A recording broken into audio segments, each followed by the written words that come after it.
Hey guys, welcome back to another video. Today I'm going to be talking about lifting and exercise in general for stress relief. So one thing a lot of people say, especially when coming home from work, is that they just don't have time or all they want to do is rest. Most people when they come home from work or school, all they've been doing all day is resting. If you think about it, I mean, you can't really burn that many calories from thinking.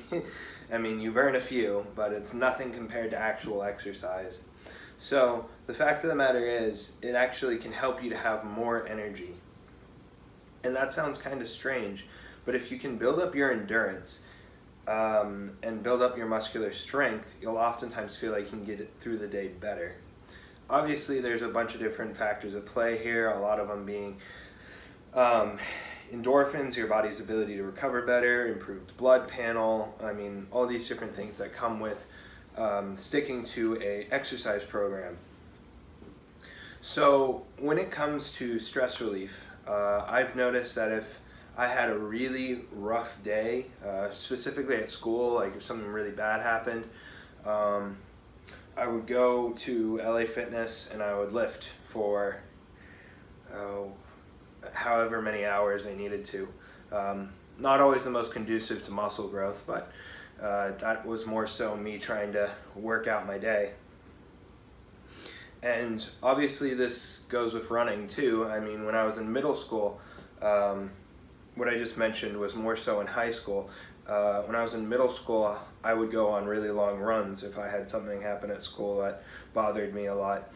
And so when it comes to work, a lot of people are very stressed out just from the amount of work they have to do every day. Making sure that you're actually working long enough, making sure you're actually getting your work in for your boss. I mean, even just keeping track of the time of how long you work. It's all pretty stressful stuff. I'm not gonna lie. I know that it definitely applies to when you have bills to pay or if you need to make sure you're getting food week in and week out, and I can understand that, especially because I eat a lot more than the average person. It's funny, my girlfriend will say that I eat probably 4 times the average person, or 4 portions. I should say what the average person should eat, because not exactly America's style is, not exactly an American style to eat less.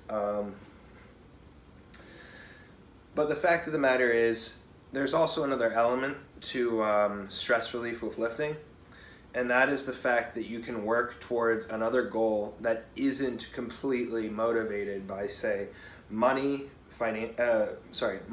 bill paying, food, anything like that. You can work towards a different type of goal, and it doesn't have to be taking care of your kids or making sure your wife's not upset at you or something, or a girlfriend or whatever.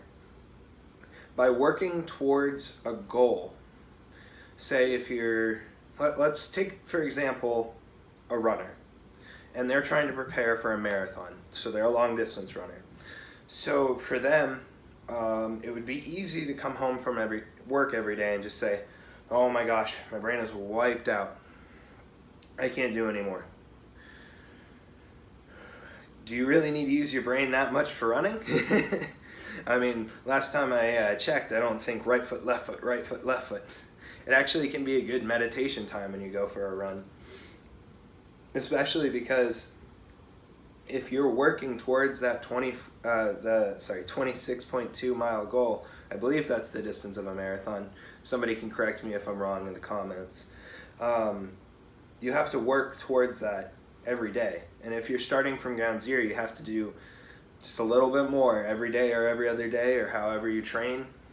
Obviously, if you're starting out, you're going to get burned out really quickly. I mean, the same thing applies to anybody who's trying to get in shape. I say get in shape because that term is so loosely defined. If somebody thinks that they're the right shape, but they're 300 pounds overweight, that they're not in the right shape. So the in shape thing doesn't really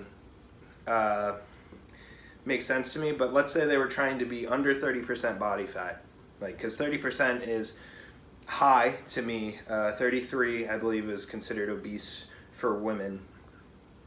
I'm not sure what men's is. I think men's is just over 30. So let's say you're trying to be under 30% body fat. If your goal is to get under 30% body fat, you have a direction to move towards. You have something to try and achieve.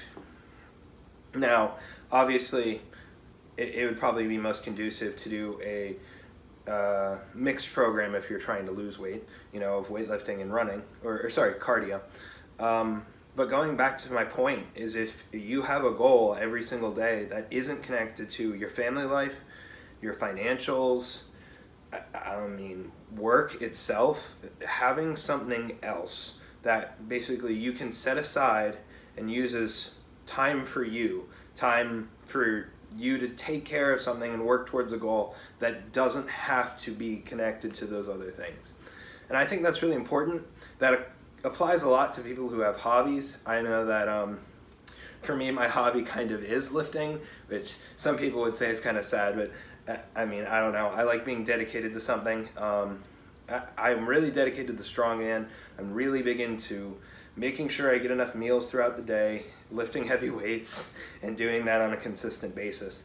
So yeah, that's pretty much it. I say it's good to have something outside of work, family, religion, that was a bad voice crack, or anything like that. It's good to have something that is for you, and you're working for yourself. You're working towards a goal that's only going to benefit you. And that's why I think exercise is so important, especially when it comes to stress relief. So, as always, guys, remember to keep your shoulders back and down when you're benching, and I'll see you in the next one.